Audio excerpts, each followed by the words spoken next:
Welcome to the post-match show. I'm Diyar with Chris here alongside Chris. First man of the day for the post-match shows. You're happy. I'm happy. We're all in shock because I'll be honest, after the first half, I didn't even expect us to go out there and score another 2 goals, let alone another 4. What a win. And we needed that today. We desperately needed it after the last 2 performances. But what was your overall thoughts on the game, taking everything into consideration? Yeah.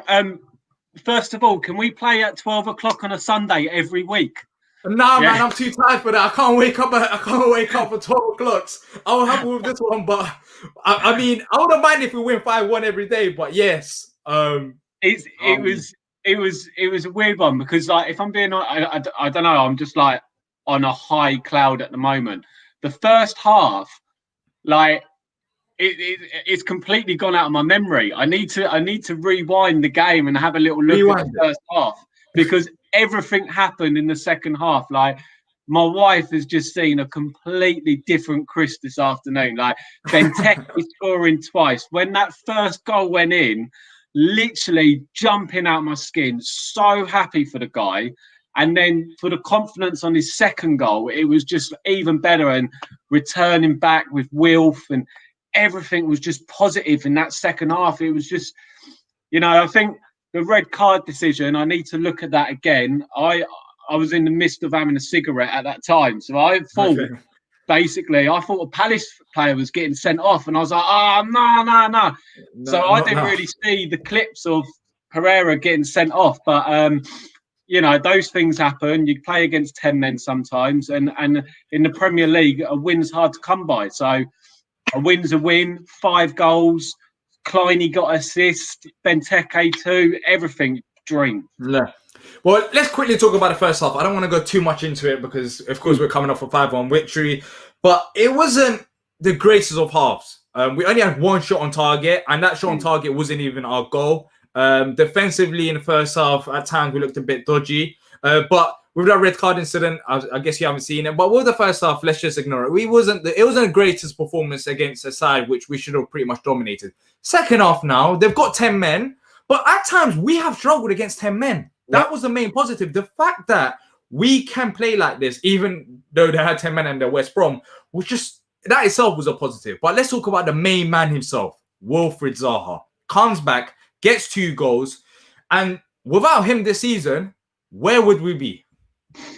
Yeah, it's a sad stat. I hate, I could see Roy getting wound up the other week when he got asked that question. And I do hate the stat. But, yeah, Wilf is super, super important to us. And I think that's probably why we've scared a lot of teams off with the big price tag, because we know actually how important it is to have him with the team, especially when you've got players like Eze. We brought in Eze, and it's like Eze can learn from someone like Wilf. Wilf's been an established Premier League player now for years and years and years, and he puts in these performances. Like us Palace fans, even though he might not score or assist every game, we know what he's about.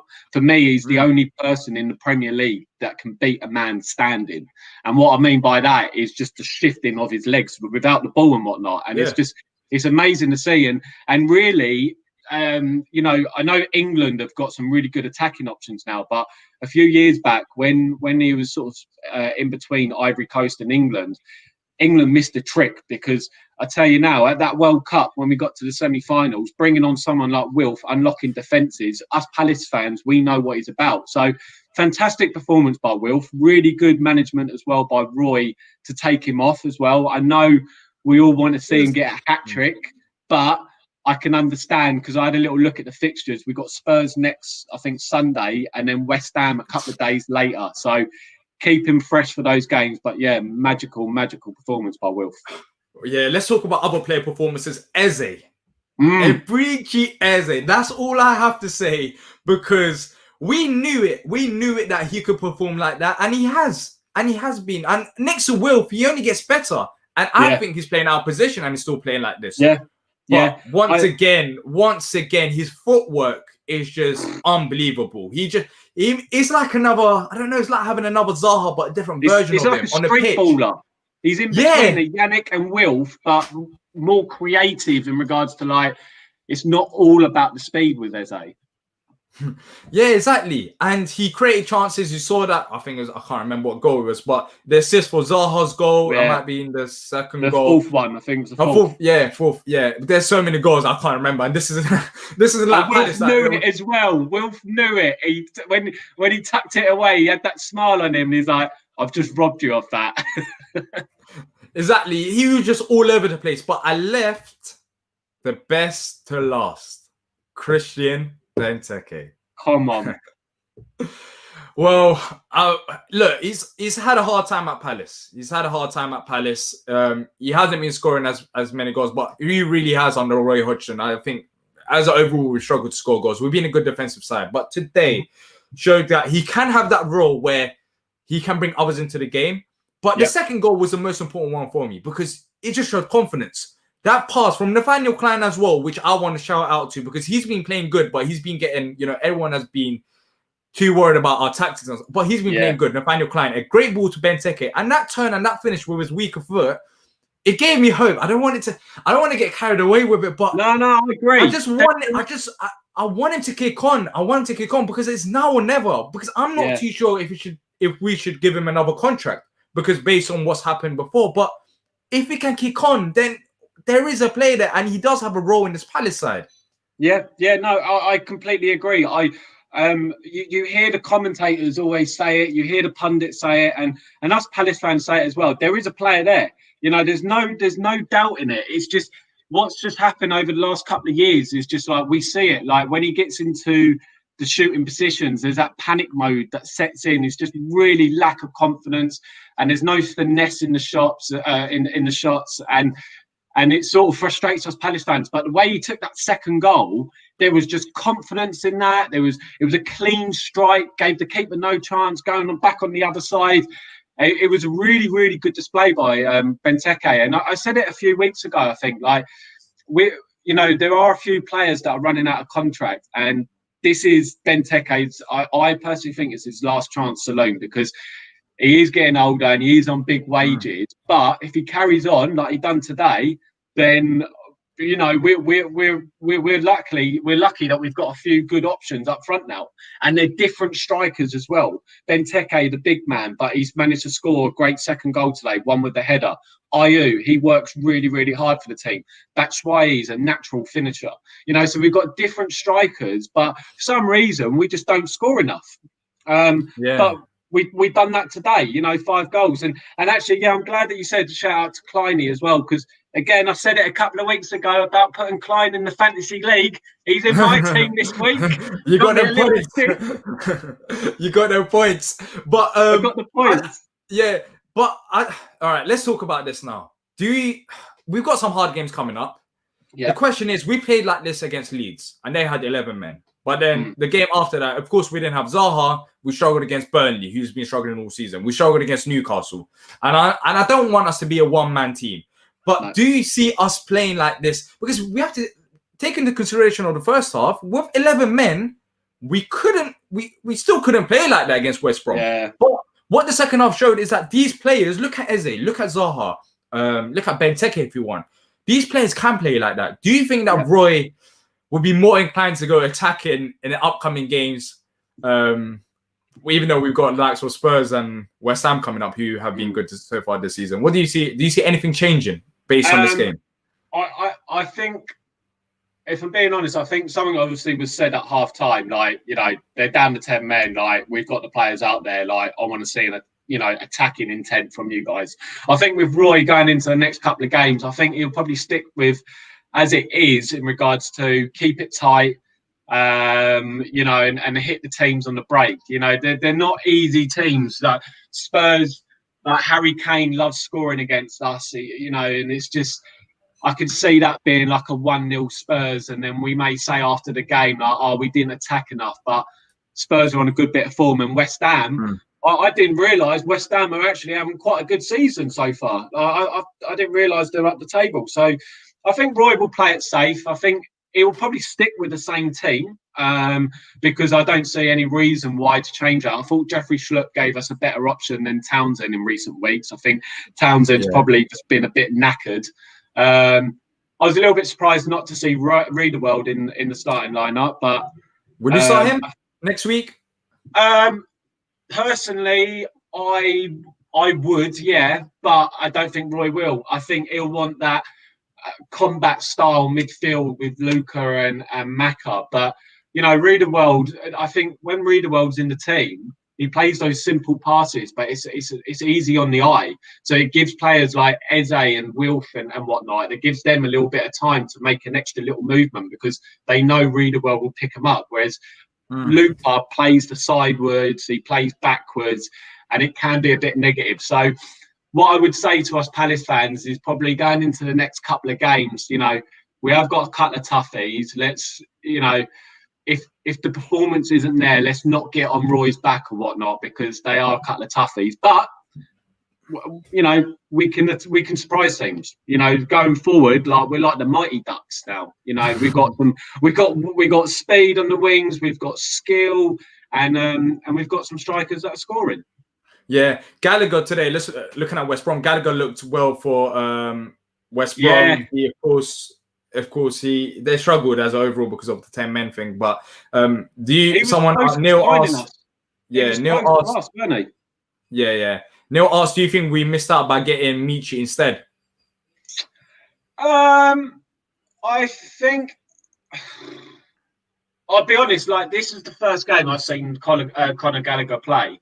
I didn't really know much about. Like I think when Palace were looking to sign him, do we really think that was the right type of player we needed at that time? Like, okay, we didn't know Riedewald was going to fit into the mould, into the starting 11 this year, but I think Palace were really crying out for Batshuayi, a striker, more than Gallagher. So there's no qualms about us getting Batshuayi over Gallagher, but he does look a decent player. And it might be one just to see how he does this year, because let's be honest, West Brom are probably going to go down. So Gallagher will get a full season in the Premier League. There might be an option that we look at next year for some of the older players.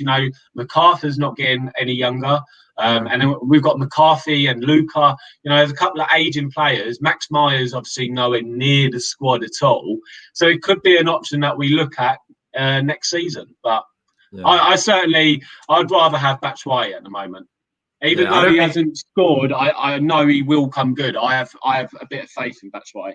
And also with Gallagher, in all honesty, if Diyar's not playing, then there's a massive chance that if Gallagher was to join, he won't play as well in midfield. No, exactly. Midfield too. Yeah, so I think I'd rather have Michi because we need more depth up front, and he offers that. But thank you for joining me, Chris. Hope you keep safe until next week because, boy, we got Tottenham, so that's not going to be easy. Yeah, I'm not looking forward to seeing Harry Kane against us. But, hey, look, happy Sunday, everyone. Benteke scored 2. We scored 5 away in the Premier League for the first time ever.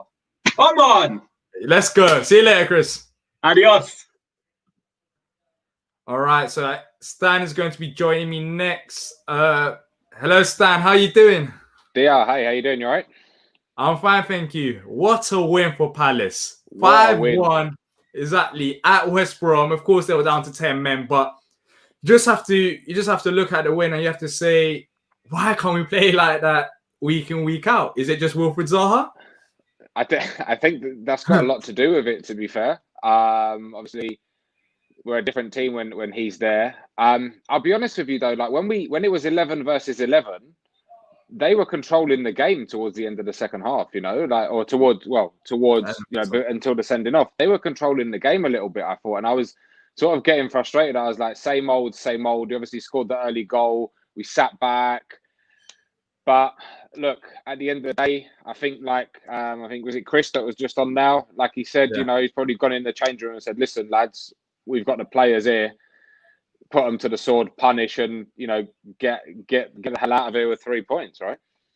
Exactly. Well, let's talk about the first half, as you mentioned. I didn't talk about much with Chris, but so wasn't much to say apart from the red card, obviously. Yeah, exactly. When we're looking at it, though, Palace, we saw in the second half. I guess they had 10 men that helped, but these players can play like that if you give them the opportunity to do so. 100%. But in the first half, we only had one shot on target, and that shot wasn't even our goal. So, if we're taking a step back, if we're looking as a whole, do you think that, it wasn't, of course, the second half was brilliant, but do you think that we have to look at the first half as well going into the Tottenham game and think, you know what, there are areas to improve on?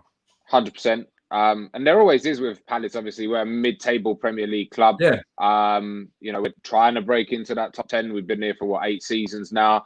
I think there's always areas to improve on. I think, it frustrates me sometimes when they play in the first half, they go ahead and then they sit back. Do you know what I mean? I wish he would just sometimes just go for it a little bit more, like he wasn't so conservative, but that is obviously, that's Roy Hodgson. And, as long as he keeps the team in the Premier League, we can't really grumble too much, unfortunately. Exactly.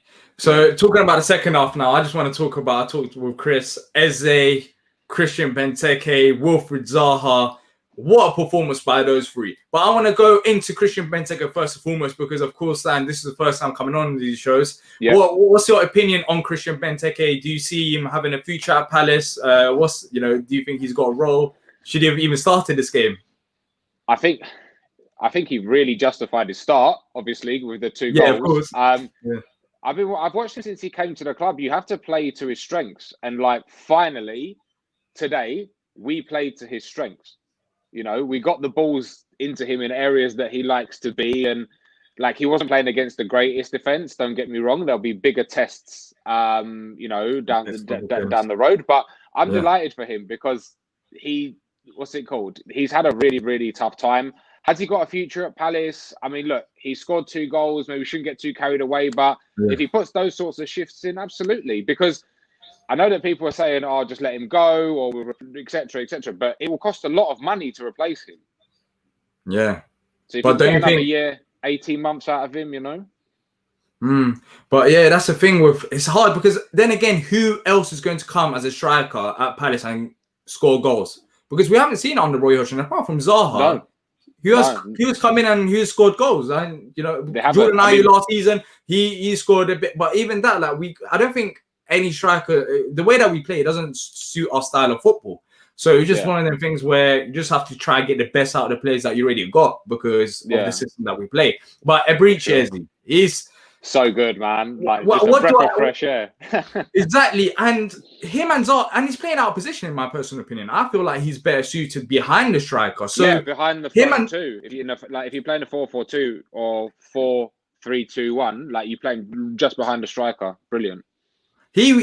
Another brilliant game from him, and surely, from now on, that's his place because you never know with Roy. I'm saying this because with Gyro, he got dropped when we thought that he's going to be starting week in, week out. But Roy, this is Eze now. Eze is our future. That's how I see it. I don't know if I'm getting overcarried by it, but the way that he's played and the fact that he's just come up to the Premier League right now and he just settled in just like that, I think he's the main man going forward. I think so. I think so. He is the main man. I think he's an absolute baller. I think that one little aspect, if I was to be overly critical with him, was that when he gets the ball, he tends to slow down a little bit sometimes, and that's more sort of adapting to the fast pace of the Premier League. But he's the future. What a signing! Obviously, I'm just buzzing that we got a player of his caliber, that can take us forward. And I think he's going to be here longer than Roy Hodgson, right? Because he's on a long-term contract. So you mentioned Roy Hodgson. What's your thoughts on Roy Stander? Because I don't know where you stand with Roy. Are you Roy in, Roy out? What have you thought about depends on the result every week, mate. Depends on the result. So next week you'll be Roy out after the Tottenham game. I think Roy Hodgson deserves respect for what he's done, really and truly. And I think obviously Palace fans see that. We are insanely frustrating to watch sometimes. We really, really are. And sometimes obviously we're on the other side of the Atlantic here, so we get up at stupid hours to watch these games and stuff like that. But I think we've got to be careful because there's so much going on in the club outside of football. So we've got the stadium, we've got the academy, etc., etc. And we do need just that. Unfortunately, we do need that bit of sort of stability or boring stability even on the pitch. So for now, I'm Roy in. Unless we literally get completely sucked into a relegation battle, I think getting rid of him is probably not the way to go. Exactly. But next 5 to 10 games is going to be a real test because Yes. we've got some hard games coming up. So we'll see how we perform in them games. For sure. This game we should have won. We won it. 5-1 victory. Thank you for joining me, Stan. And if you guys want to come on just like Stan, CPFC Toronto, make sure to check out their Twitter page as well. Just let us know on Twitter and we'll have you on as well. Cool. But Stan, thank you. And hopefully next game. Do you mind if I make one quick announcement? Yeah. Any fans in Canada, Toronto, Vancouver, if you want to join us, we meet virtually every game. We did have a pub, but it's COVID, so you can't go to the pub. If you want to meet us, just drop us a DM. And Diyar, obviously, big up to you for starting this fan cam. Very refreshing. I know how hard it is to get things going. So big fan. Thanks, Stan. Thanks, all right, next week we'll talk to you. Yeah, thanks. Yeah, awesome, man. Take care. Bye. So next is Adrian up in the fan cams. Adrian, how you doing? I think you're on mute. Yeah, how you doing? It's been a while. Yeah, it's been a while. Start a new job, so I'll do very odd shifts. Some days like afternoons, some days late afternoons. So I've missed out, but lucky enough I'm here today, and what a day. What a day to return back to. You wasn't here last 2 weeks, so you didn't have to talk about that. But 5-1, I didn't expect us to score 5 goals, even with 10 men, because at times we have struggled and facing teams when they have less players. It doesn't make sense, but this is Palace. Nothing makes sense. But of course, in the second half, let's talk about the first half before we go second half, because we talked a lot about second half. It wasn't the greatest of starts to the game. I'll be honest. We scored a goal. Don't get me wrong. It was an own goal. But when you're looking at it, even when they did have 10 men in the first half, only 1 shot on target, which was not good enough. And they did create chances. But one thing, Adrian, that I haven't spoken about today is that our defense. In the first half especially, I know in the second half, they didn't have nothing to do. But in the first half especially, there are still paper, I think it's paper over cracked, because they created chances, West Brom, and they hit the crossbar. Of course, they scored a goal in the first half. And that's a worrying sign, isn't it? Yes, definitely. I don't know what we can do, though. I think I like Mitchell, right? Yeah. And I think, he could think and possibly play Van Arnold just in front of Mitchell. As a midfielder rather than a defender. I think that will work, because Van Arnold will drop and cover him. And I think that will shore up our midfield a little bit more, and also the defensive side of stuff. What do we do on the right side? I think Klein's had a pretty good few games, right? Yeah. But not as quick as he used to be. Joel's the same. He's not as quick as he used to be. And actually, I would say possibly move Joel more into a centre-back mould rather than have him as a running right back, because that's what we tend to do. But what do? We don't know what Ferguson's like in the first one, and how long is he going to be out injured? I feel like Nathaniel Klein, right? We don't give him enough praises over the last couple of games because of the results, of course. But of course, the first game he came back, he did look slow, and that was normal because he's just come back from a long-term injury and he hasn't played much football. But these last couple of games, Nathaniel Klein has been there. He's done his role. He's been he's had some very good games, and today he got another assist. But of course, we won't talk about Nathaniel Klein assists. Well, many Palace fans won't, because of what Benteke and Zaha done. I'm not saying that's a bad thing, but Klein is doing his job out there, and he's getting assists, he's contributing going forward, and defensively as well. But in terms of defensive, we had this discussion on our review show. Do you think that we're lacking, because we got essential 2 midfielders rather than the 3 that we had last season? Do you think that that's why it's a bit shaky, because the back line hasn't got enough support that they had last season? Because we saw it last season, we didn't concede many goals. This season, we don't look like the same Palace side that we have been in the past. Do you think it's down to the central 3, central 2? That's why they've been struggling? Because I don't know. The players, they were playing well last season. So what's happened? I think what he's trying to, I think Coyote's doing really, really well in defence. I would say, like, if we had to make a choice, we could play. I think we missed Tompkins. I don't know, like Tompkins just adds another dimension to our centre back pairing. I like Cahill, and like if they say Tompkins, Cahill, and play Coyote just in front of the two, I think that could like thing because like Coyote is pretty good up like attacking as well. He sprays the ball around as well, you know. But then so does Cahill. Like he's got good passing in him. Like Tompkins as well. So I think them three, like with Mitchell and Klein or Ward outright, and I think that will shore it up a little bit. Like I'm really into like maybe three across the midfield as well. Like sort of. So you'll have Coyote and maybe Townsend and Sloop with Eze just behind the front two. Yeah, I think that would work really well. Yeah, I agree. But I can't get over. I'm so happy for Christian Benteke today.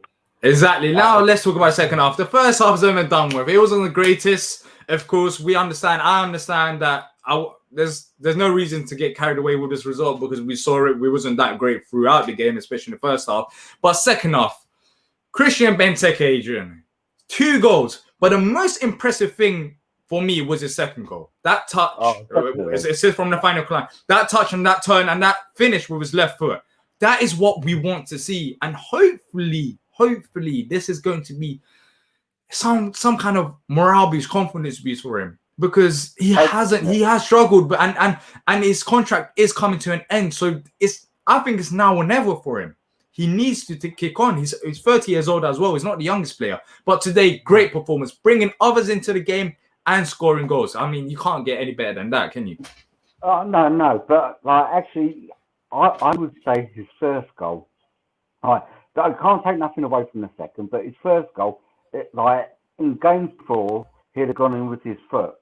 This time he went in with his head and it went in the back of the net. That's where he's saying it's like he's trying to second guess what's happening, like, rather than do what he knows. And I think that's where his downfall. But like he always I like Benteke where because he's always like sort of he wins the ball in the air and he does bring people into play. Even when he's not scoring goals, he's doing that. He's taking defenders away as well because he's always got that threat. It's like Batshuayi for me this time round has not caused the problems that I expected him to cause. What he did last time he was here. So I'm not sure, but I posted something up on your post yesterday about Giroud. I think he could make a difference with us because of the way we play. We do like to put the ball in the middle, and he's he's up to getting up and hitting the ball all the time. So yeah, and plus he's pretty good with his feet as well. And I would like to see him have a go. And at the moment, he wants to get into the French team, right? But he's not getting week in, week out football. Well, I think if he comes to Paris and he can prove that he can be a starter, I think, he could do as well. And I think he could score 10, 15 goals for us. But the problem with Giroud is that he's his age. He's not young. He's 34 now, and we're talking about our average age of squad is pretty high. So that's why I wouldn't be a massive.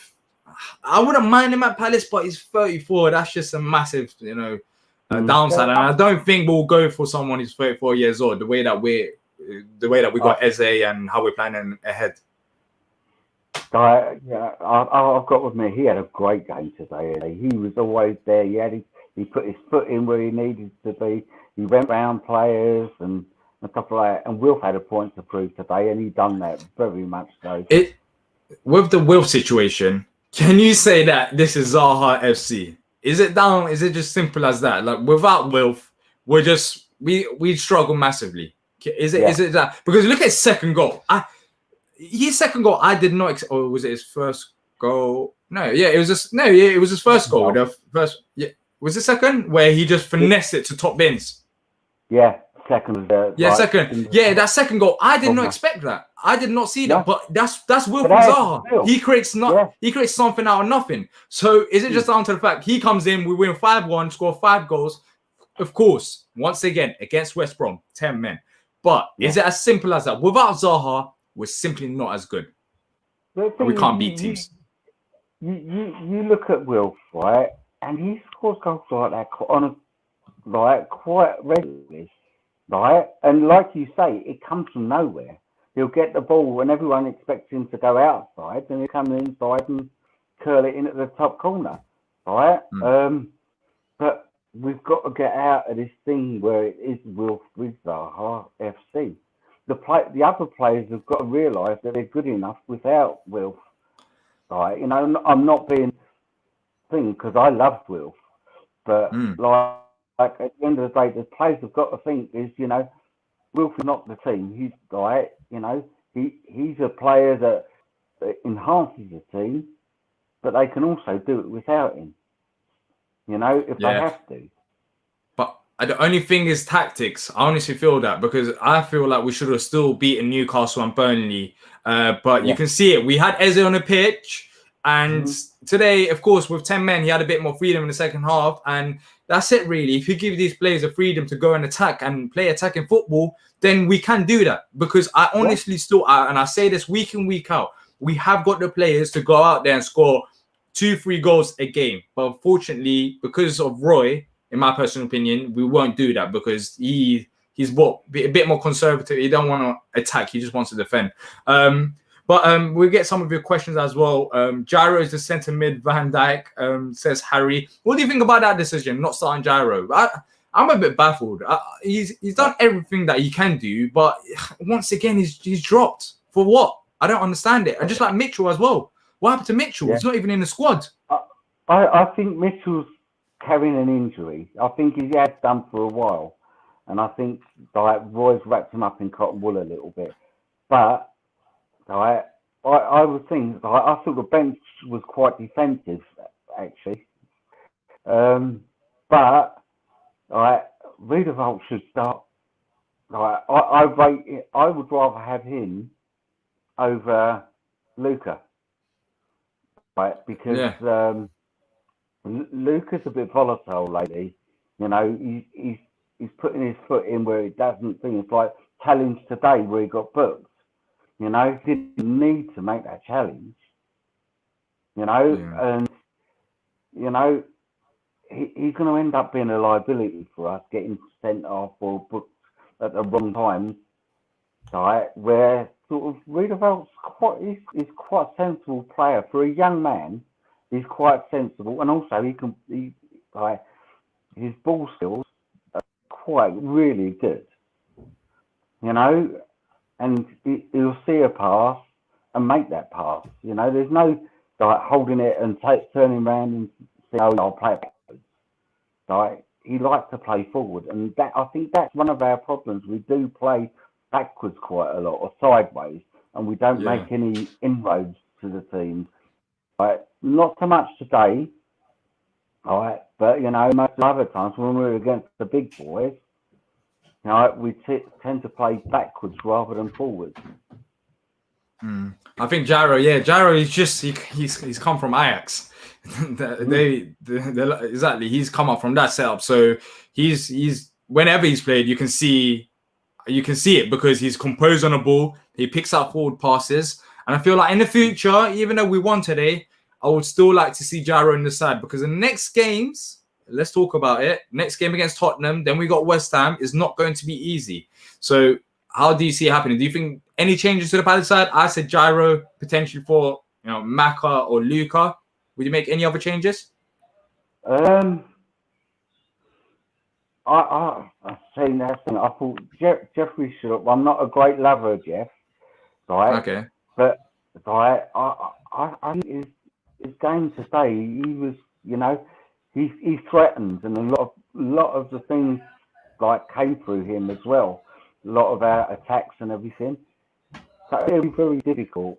Like, you know, I like Townsend because it's like he's brought a new like thing to his game where he gets back and he defends really well as well.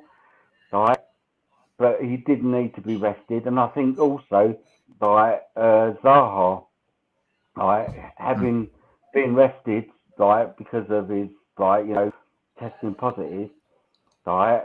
I think it's done him the world of good. He was full running today, right, and hopefully, right, you know, if Townsend comes back, because I think he'll be played right in the Tottenham game, being his old club, right, you might, you know, turn it on a little bit. Yeah. But I wouldn't make any changes actually from the squad today, apart from maybe Luca and read about, because Luca could go in a bit too heavy and you get a red card, especially being a Tottenham and stuff like that. I think we need, you know, we need stability, and we need we don't need hot heads.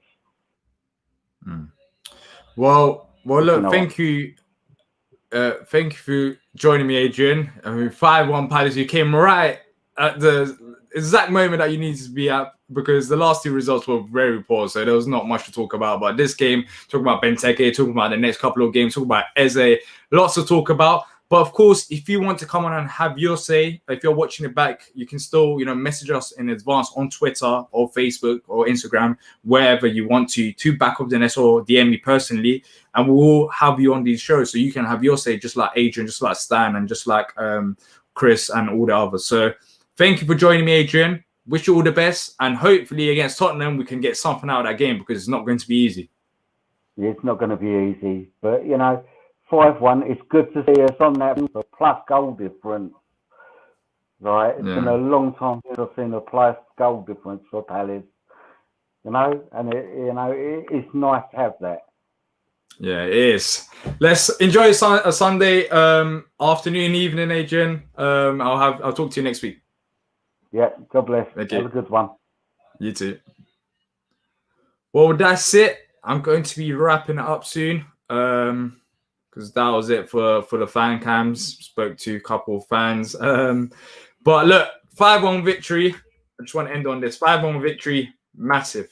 Massive. Just seeing you lot's comments about the shots. But 5-1 victory, it just, massive result for Palace, because we needed to win this game and we won it. But next 5 to 10 games, if you look at the fixture list, I don't want to sound negative, but there are going to be hard times. And let's see where we end up falling after the end of December, because the games we've got coming up, we got Tottenham, we got West Ham, we got Liverpool, we got Sheffield United, which we will probably give them points as well, just like we do with every side below us. So it's going to be hard. But look, 5-1 victory. Enjoy your afternoon. Daniel said Roy out. Well, let's just no one out today. Just enjoy yourself, and then tomorrow and next week we can continue talking about Palace. But until next time, up to Palace.